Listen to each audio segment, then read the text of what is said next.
You're tuning in to Barski-Lyn Adventures. Welcome to our little corner of the bookish community. Hello, beautiful people of the bookish persuasion. Thank you so much for joining us today as we talk about reading, writing, and publishing. I'm C.H. Lynn, and with me, as always, is my amazing co-host, Tracy Barski. We are readers, writers, mothers, and wives, and we are here today discussing formatting and cover art. We're doing the last steps before actually publishing, which is kind of what we advertised last episode to be, but that was last steps for the manuscript. Correct. This is last steps for the book at large. Those last couple of things before really important things. Publishing. Yeah. Hitting that button. Hitting the button. The button. Couple different buttons, depending on how you do it. Scary button. Yeah.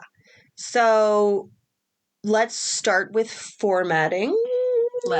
Because that's continuing our conversation about interior things for the book. And usually that is the step you need before the cover. Yes. I mean, you can have the cover design in you can process, have the but you thumbnail cover done. Yes, you cannot have the wrap. And why is that, Tracy?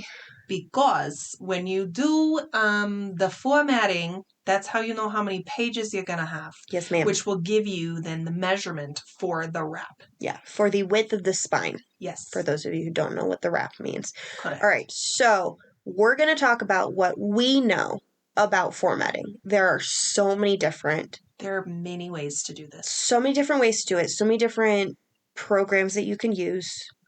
People use all of them. The information is widely available. It's on the interwebs. There are also people you can pay to do it.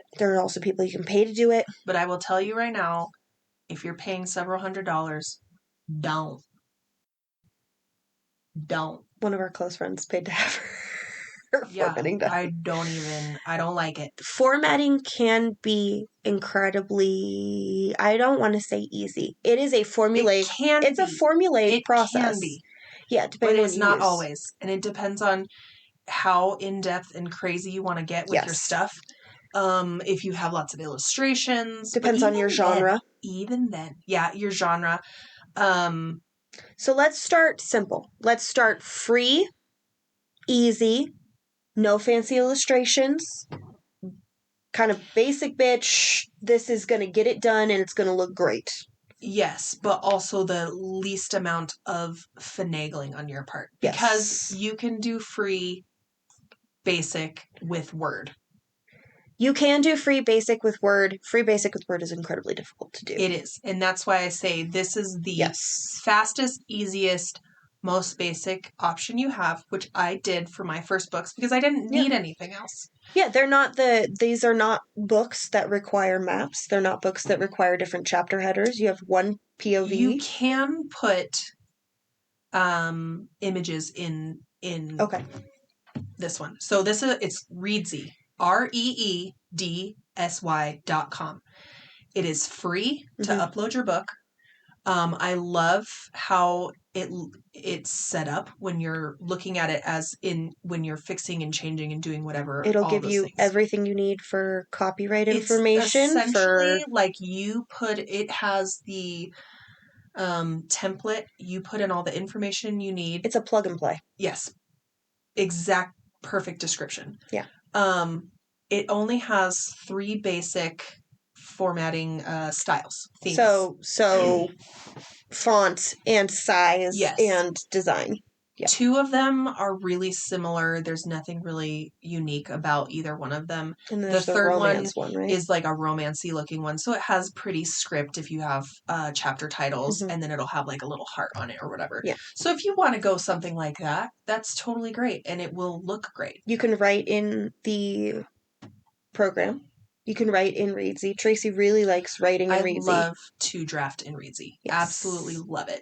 Because it also, and Reedsy is a great place too, because it has a whole marketplace for services, which we talked about in the last. And we'll probably talk about there again. You go. That'll be one of our links. And Reedsy has pretty strict they have very strict guidelines. Yeah, they vet people. Yeah. For it's not Fiverr. Someone on, it's it has to be you have to have done a certain number of projects before they will let you have your business account on there. Number of quality projects. But in your book section, I love to draft in Readsy. Just because of a lot of the stuff it has available. And we can talk about this later. Mm-hmm. We'll deep dive into each one as we go, like as the podcast continues. Yeah, we don't need to talk about what we use to draft right now because we're talking about... Oh, yeah, we're talking about formatting. We're talking about formatting. Readsy, easy peasy. It'll upload all of your stuff in the chapter formats. You can, and then you can add... It has the buttons and the options to add in your dedication page, your contents page, your copyright page, which is amazing because it's literally just plug in your name and the date, and you click the which one you'd prefer. They have a fantasy one. They've got a general fiction. They have a nonfiction. What do you call that? The like copyright statements or whatever. I have no idea. So they have statements.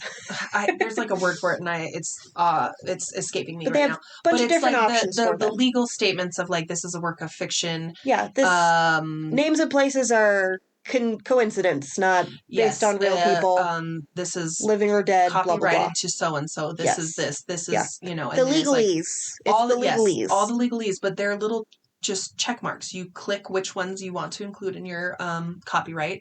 You plug in your ISBN numbers, your imprint, all of that stuff. Just a plugin, and then super easy for moving things around for formatting purposes. I end up usually having blank pages between certain elements. Yeah, just because it looks more polished. It looks nicer, and that's something. It'll have your acknowledgements page. It'll have your other works page, which it also has a nice plug-in thing. You can add stuff in author there. Photo at the end with the website link, etc. Yep. And then it's just a button, a download button. It brings you to your download page, and you can choose certain elements like your drop caps, your what the theme you want to go with, and it'll give you the option to do your PDF for your paperback, and it'll give you your EPUB for your ebook. Side note, real quick, because you said a thing, and I think the brand new baby writers listening to this are going to have mild palpitations. ISBN numbers are something we will talk about. Yes. We'll discuss how to get them, where to get free ones, how do you pay for them if you can't get free ones, how many you should get to start. We'll talk about all that probably in the next episode, because that will be the official publishing. Depending on how long this one goes. So, no, you're good. Everybody. So that is Readsy. Yep. Readsy, freezy, easy. Yes. And it's still one of my very favorite things. If you are not writing an epic world-building fantasy that requires maps and chapter headers and art within, etc. You can still do some of that stuff. You can still do some of that stuff. It's a little more complicated, but not as much as it seems. But when you want to do something a little more fun, we have Shiny's Atticus. Favorite. Atticus is my favorite. I'm on a PC, y'all. If you couldn't, you can tell. So your other option, if you have a Mac, is Vellum. It is very, very similar to Atticus. I've played around with both. Atticus and Vellum are very similar. The biggest difference that I've heard between the two is the customer service. I will say on my end, Atticus has amazing customer service. They have the little discrepancy or the disclaimer thing that says someone will get back to you in 24 hours. It's usually 2 max that I get a response from somebody saying, this is how you can do this. They also, I don't know how new the company is, but they do updates pretty frequently, and the updates continuously make it better. Obviously, with any program, there are updates that cause bugs and cause issues. But the last update they did, which it looks different now, by the way. They just did one. I know. But the last update, I didn't know. I just had to fix something on. The last update that they did had a bunch of different things. And so if you have the ability to sit and play around with it, then you can do that. So, sorry, Atticus. You can also write in Atticus. I don't like writing in programs. I like writing in Word because it's a one-time fee for Atticus. Yes, it is a one-time fee. Atticus is a little bit less expensive than Vellum. How much is Vellum? Do you know? It was like $230, I think. Atticus was $115 when I purchased it, which was last year. Maybe more expensive now. Yeah, they have the option And to upload it's worth that price if you're going to hard utilize it. on formatting uniqueness. Yeah. So my chapter breaks for certain books they have maybe 6 that you can pick from that are like little designs That for they chapter provide, breaks that they provide. Yes, sorry, that they provide. You can also upload your own. Mm-hmm. So for Hope and Lies, I have mountain scenes that change for each book. So it starts simpler in the first one, and then Truth and Fury is a slightly different mountain scene, and then the last one will be even more different. Mm-hmm. When you create a format for a series, you can save that. So I have my Abradia series format, which has the placement of the chapter number and chapter title and the image that's there. It has the font, it's got the sizing, it's got all of that different stuff is saved as a new theme. Yeah, as a new theme. Thank you.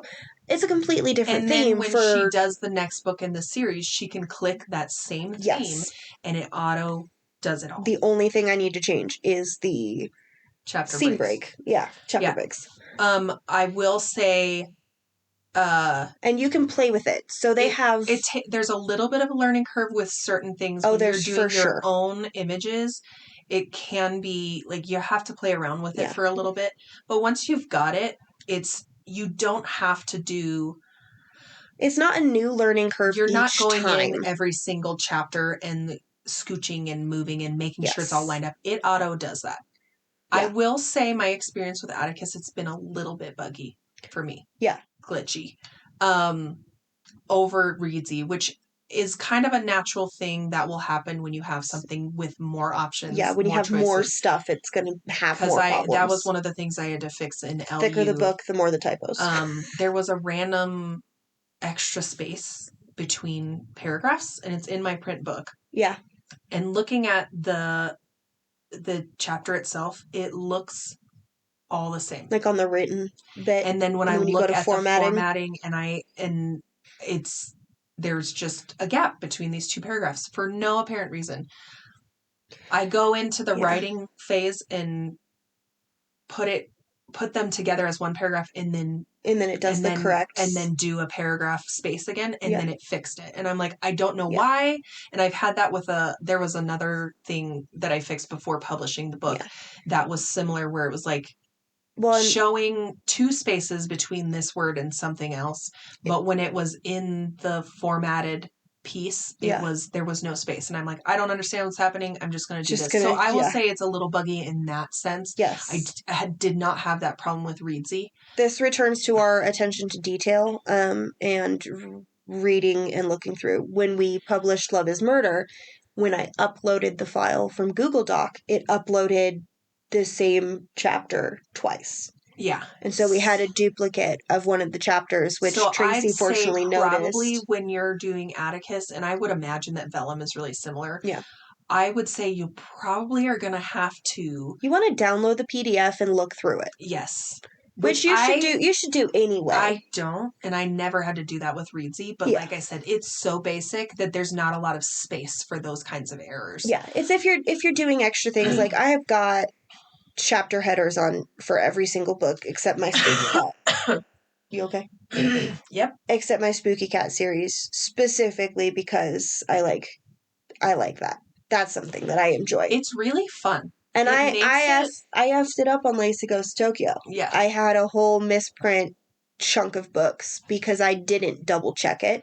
And one of my chapter headers, I had somehow, I don't know how, had done it wrong. And there was a huge black circle in place of what it should have been. Well, we had an issue with Love is Murder, too, where it uploaded part of, because we did changes too quickly between downloads. Yeah. We didn't give it a minute to save. Yeah. Because I also had an issue where I was, and this wasn't a time thing, it was just some weird glitchy thing where I had to fix some typos, was downloading the PDF file, and the PDF file was showing the font was wrong. Mm-hmm. It was completely wrong and the wrong size, the wrong and I was is it just in the program? But when I downloaded the file, the PDF had it wrong, and then I had to download the PDF again and or exit out of the program, come back in, download it, and it was fine. So less easy, right? Readsy is easy and free. Atticus is less easy. It is a learning curve to look at it. I will say most of the answers are online. A very quick Google search of how do I hide a chapter in the contents? Yes. Easy to find. It's still far and away the more easy option when you're considering the other choices outside of an Atticus or a Vellum. You're doing Word or InDesign, which you are doing every single page individually, which leaves a much larger margin for error. Yeah, it takes so much time consuming. Yeah. You're really working on those. I mean, I think I've not done formatting in InDesign in 10 years. But with Word, I actually was messing around with Pages because I have a Mac. Similar kind of thing. You can set it for a novel, but it's really hard to move things around. And because the different publishing places, i.e. Ingram, Spark, and Amazon, are so meticulous, if you are a half a hair outside their line of margin, they're not going to upload your book. Yeah. And then you have to go find that. But it's still the fact that you're having to go individually, page by page, chapter by chapter, scooching, moving, doing all of those things. And that's InDesign and some kind of Word document that's going to get you in that position, which some people like that and kind if of that's control. Exactly. If that's your cup of tea, absolutely go for it. Obviously, depending on the software that you have, that could be free or it could be way less expensive. And if that's something that you want to take, 12 hours to sit down and learn how to do it, go for it. I would say I've probably spent in the last year a total of 6 hours on the learning end of Atticus. Yeah. On the I want to do this. I have an idea for a cool new thing. I want to do the cool new thing. How do I do it? Yeah. And then finding how to do it. And that is generally has been my experience with Atticus. It's not like... And mine was a much shorter learning curve because I had started with something more basic with Readsy to where when I graduated to Atticus, it was just a handful more stuff to learn. And so mine was probably a couple of hours. Yeah. Yeah. But now you know how to do it. Yes. Yes. So and this is something that I've heard people, because some people are just not going to be good at either of those things. And you really need to outsource that. Go Readsy, babes. Go Readsy. Or but also hire somebody. People like us who have these programs, it's really simple for us to do those things too. So if someone's using Atticus or Vellum and you're asking them to format, they should not be charging you very much because it really doesn't take that much effort. Unless you're getting a bunch of stuff. Yes. Right? If you're doing pages of maps, if you're doing a whole glossary section, if you're doing... Song of the Deep has different images for each chapter, and that was an insane thing for me to do. It's time consuming. And I'm going to have to do it for every single book in the series because I did it for the first one. Yep. So, note to self, note to you all. So all that it's to fun. say... depending on how much you want is going to be how much control do you want? Yeah. How much fancy, individual, unique things per story do you want? Do you want artwork, like fancy artwork on stuff? Yeah. How nuts are you going with the interior of your book? Yep. How much does it fit to genre? Because straight up, if you've got a contemporary action adventure story, you do not need maps. My first series was my alternate reality mystery romance. There was no reason for me to have any sort of... Would it be fun? Yes. To have some kind of chapter header art. But was it necessary? No. Absolutely not. It's all in one POV. Yeah. Chapter header art is generally used to differentiate between POVs. Yeah. All one POV, it would have been the same, probably the same image, probably different for each book, but the same image each time. Yeah. Which is cute, but not necessary by any means. Yeah. We needed no maps. There were no images that we really needed in the story. And it worked fantastic. I would not change a thing. And it was free. Which is a huge part of it, especially for brand new authors. Yes. Then again, and then not again, but then moving forward a full however many years later, publishing Love Undercover. You've got Yes. 2 POVs. Yep. It's very night and day vibes in terms of action rom-com. Very Yeah. fun story. And so you have individual chapter headers for the different characters. Very distinctive characters. Yes. And personality and interest. Yes. So it was fun to have the chapter headers, which was all I did. I did do scene break. You did do the chapter break art, which is really cute. I'm reluctant to use scene breaks in most of my books because I would much rather have shorter chapters. I have longer chapters and more scene breaks, and she's got shorter chapters. But and to less be scene fair, breaks. you have lots of POVs in most of your books. In Abradia, I have so many POVs. Yeah, so it's worth it in that case. And because it was easy for me to do a chapter or a scene break artwork thing that was cutesy to go with the story, it was easy and fun. Yeah. But generally speaking... Which, by the way, we both do that art on Canva. Yes. We pay for the premium Canva. Canva pays the artist. Canva Pro. Canva Pro.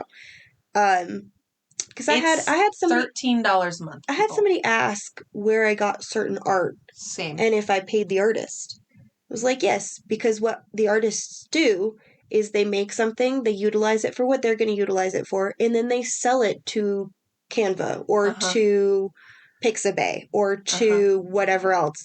So the designs are paid for by the artist for mass use, and Pro is also... Well, in a lot of the ones that I use, I change and fix. So they become a little bit more original. So everything I used in Love Undercover, I took an image, added something added and adjusted and shifted it around. So it was technically a unique image. Yeah, they all end up being unique images for the most part, right? And then some of them, like all the chapter headers for Song of the Deep, a lot of those are not unique images because I found something that fit perfectly and I was like, cool, this will go great there. Yeah. But the art is paid for. Yep. That's, I think, an important thing to note. You can also, because you did this, have custom art made. Yes. So back to Abradia. Yes.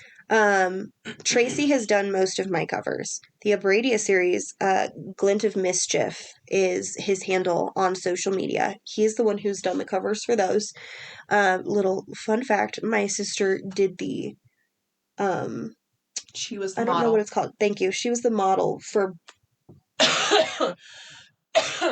she was the model for both covers so far, and she will be for the last one of the arm placement and the hand stuff like that. So I hired him. It was expensive. They are expensive covers because I have a dust jacket, I have a paperback copy, I have art under the dust jacket, and I have individual chapter headers for each POV. And as a cover designer myself, the reason that will cost you a lot is because you have to size it perfectly, place everything perfectly within the template that you're given. Yes. For that. So before we talk that level of the covers, yes, let's talk formatting is finished. You have your page count. Yes. Then you have to go on to a template generator. There are two. There are 2 template generators because there's Ingram Spark. We're both hungry. There's Ingram Spark and there's Amazon. Yep. And then if you have different formats, i.e. paperback and hardcover, that's an additional set of templates. And honestly, Amazon is less picky in general. Yes. But I had some issues even with my ebook cover dimensions. So there's that to keep in mind. But you have to go to each website, get the template generator, which is really easy. You just input your page count. Yeah. And then they'll glossy or matte cover. You do hardcover, paperback. You do cream paper, white paper. It's cream paper. If you're writing fiction, it's cream paper. It's not white. Correct. A lot of people don't know. So you input all of that, and then then you get your template. It'll give you the exact measurements. Yes. It'll show you the boundaries of the spine. Yep. And where where the full image needs to go to, but also where the cutoff is going to be when they print it, because there is a little bit of a discrepancy margin on all of the edging. If so it's you want to make sure everything's fitting in within those. Yeah, if it's a dust jacket, they'll give you where the fold over is. So the cover artist has to handle all of that. And if you don't have the formatting done for it, then they have to do the preliminary art and then handle the spacing of everything. Also, and it can be time consuming, I will tell you that. Yeah, it definitely is. How many times do we have to flip and fix Damon for it to go up to Ingram Spark? So, and that's the most I've ever had to do, aside from my very first book when I was still learning. That was just so confusing. We'll do deep dives into Amazon and Ingram Spark, both individually, and we'll talk about ISBN numbers and all that good stuff. But right now we're talking covers. So you have your template. You have your template. Which if you're doing your own cover, you're going to work with this template. If you're not, you have to send that to your artist and they're going to match it up to the template exactly. So we only have a couple minutes left. Do we really? Yeah. Fine. So there's not a lot. There's not a lot left. I want to address a couple things. The first thing is genre-specific covers are incredibly important for your book. Do your research. Do your research and listen. I had a completely different idea for the Abradia series. I told my cover artist what I wanted. I talked to him about what the series was about, and he said, that's not the genre. That's not the genre, the cover that you want. You want to look at everything from the colors to the images that you have on there to the font. Yep. To the spacing, to how many words you have, to what your tagline is. All of it is so incredibly important. And we don't say that to stress you out because it can be incredibly stressful. We say that so that when your cover artist comes back to you and says, hey, go ahead. Hey, you've got fairy tale fantasy, but you want a gun on your cover, that's going to be really confusing. That you listen, just like with everything else, communication, incredibly important. And if you're paying somebody to do something and you want them to do it well, you have to communicate. You cannot go to a cover artist and say, I would like this picture. That's not it. You have to go to them and explain your book. You have to tell them the genre. You have to tell them the age range that your book is for, et cetera, et cetera. Tracy came up with a very beautiful cover for Song of the Deep. That was stunning. And it was this red mermaid under the water reaching up, and there was sunlight, and it was gorgeous. And I really liked it. But when it became a series, when I was like, I want to do a whole spread, and I want it to be more fairy tale. And so it's a completely different cover. And it's amazing. Different. It's amazing. But now it's got that old vibe of the different, the design. It looks a little bit more like an old fairy tale book that you would find in a used bookstore. Like a leather bound. Yeah. Yeah. Where some monk has done spiral design work on the edges. Yeah. You are my monk. I am a monk. So it's a back and forth. It's a give and take. We will probably do a deep dive into how to create your own covers on Canva. That's the software that Tracy uses to create her covers. For now. Where do you get your pictures? For the most part, I mostly get them from Deposit Photos because that's where I have a subscription currently. I've done Shutterstock before. Pixabay does free ones, but their free images are free images. You have to look at the licensing on them because sometimes you can use them for stuff like that. Sometimes you can't. Yeah. And they're going to be whatever quality free images are. Yeah. Canva has really good images. They have really great. They have an enormous selection of fonts. Yes, so many fonts, and you can upload free fonts. And I will find the site that you can get free fonts on, and we'll put it when we do a deep dive on covers. I think the limitations of Canva are very few, but they can be major things. I have a little bit harder of a time clipping and moving certain images and stuff. It's not as... It does that thing where it'll jump way further than you wanted it to, and you can only zoom in to a certain amount. Yeah, and the lines don't always line up all the way. Yeah. So it's kind of along the lines of like a Readsy when you're looking at that kind of thing. Photoshop would give you a lot. Procreate is more in depth. for a lot of those things, which I plan to invest a little bit more in the next year. If you are going to do your own cover, make sure that you do your research, because there's nothing that will drive a reader away from your book quite like poorly done, obviously hurried, or obviously slapdash, or obviously not the genre. Mm-hmm. My old cover for one of my books was a lot more of a romance cover, and I don't generally write romance. And it was the kind of cover where someone would see it and go, "Oh, this is going to have a love story."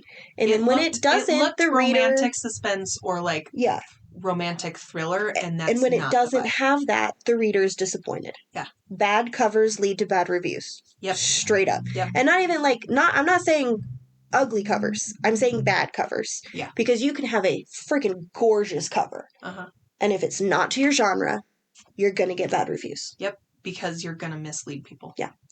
All right, folks, that again is the absolute limit of our time. Thank you so much for listening. We will give us questions, things you want to learn about from us in the comments. Yeah, if you tell us we're pretty. Tell us we're pretty. If you have specific questions about, hey, what would go on this genre of a book, let us know. If we have the answer, we'll tell you. If we don't have the answer, we'll be like, I don't know. That's a good question. Head over to the Epilogue on our Patreon to get a little more info about this stuff. We'll probably go a little bit deeper on some things. We will obviously still deep dive on the main feed at some point. But head over to the Epilogue to have, we'll continue talking about this. Thank you so much for listening. We hope you're all doing well. Have a wonderful rest of your day. Thank you so much for tuning in. For more and to check out our after show, The Epilogue, head over to patreon.com/Barski-Lyn Adventures. We'll see you next time.